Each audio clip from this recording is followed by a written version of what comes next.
ஒன்றும் இல்லை, ஒரு சின்ன குழப்பமான கேள்விகள். ஓகேவா? ஒருத்தர் என்ன பண்ணுறாரு, ஒரு ஹோட்டலில் ஸ்டே பண்ணுறாரு.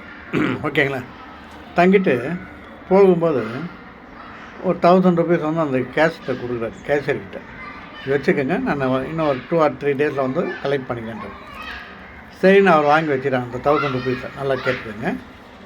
இந்த மாதிரி டைமில் அந்த ஹோட்டலில் ஒர்க் பண்ணுற ஒரு சர்வெண்ட், ஒரு பேரருக்கு பைசா தரணும். அவர் வர சார் சம்பளம் இன்னைக்கு தரவே இல்லையான்னு.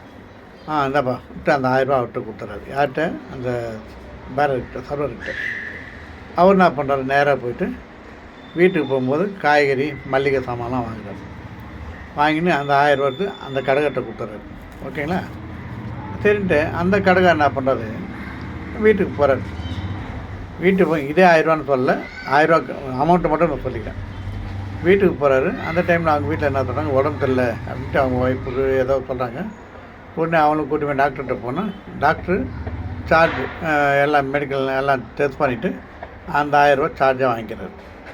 வாங்கிட்டார். வீட்டுக்கு வராரு. அப்போ அவங்க வீட்டில் வந்து இந்த கார்பெண்டரிங் வேலைலாம் நடக்குது. எது? இந்த பெயிண்டிங், அது ரிப்பேர்லாம். அங்கே அந்த 1000 ரூபா அவர் கொடுக்குறாரு.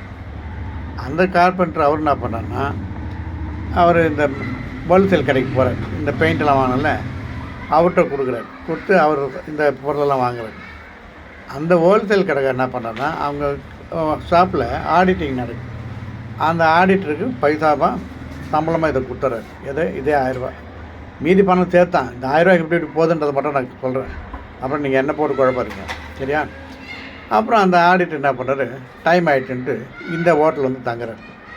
தங்கிட்டு அவர் போகும்போது இந்த 1000 ரூபா வச்சு அன்றைக்கி என்ன ரேட்டோ 2000 ரூபா கொடுத்துட்டு அவர் பாட்டு போயிடுறாரு. அப்புறமா இந்த 2 நாள் கழித்து இந்த முதல்ல கொடுத்தாரு பாருங்க, தங்கிட்டு போனார். அவர் வராரு. அந்த 1000 ரூபா கொடுங்கன்ற அவர்கிட்ட கேஷியர் கொடுத்துறாரு. இப்போ இந்த 1000 ரூபா யாருக்குங்க சொன்னோம்? வெறும் 1000 ரூபா இத்தனை வேலை முடிச்சிருக்கு. அதாவது பணம் நினச்சதுன்னா எல்லா வேலையும் முடிக்கும். இதுதான் விஷயம். அமௌண்ட்டு சின்னது, ஆனால் எல்லாருக்கும் முடிஞ்சது. மறுபடியும் அந்த பணம் வந்து யார்கிட்ட கொடுத்தாலும் அவங்ககிட்ட போய் சேர்ந்து. இது யாருக்கு சொந்தம், எதனை எப்படி நடக்குதுன்னு ஒரு குழப்பமாக இருக்குல்ல. உங்களுக்கு தெரிஞ்சால் சொல்லுங்கள். எனக்கு கொஞ்சம் குழப்பமாக இருக்குது. அதான் விஷயம். ஓகேவா? ஜாலியாக எடுத்துக்கோங்க.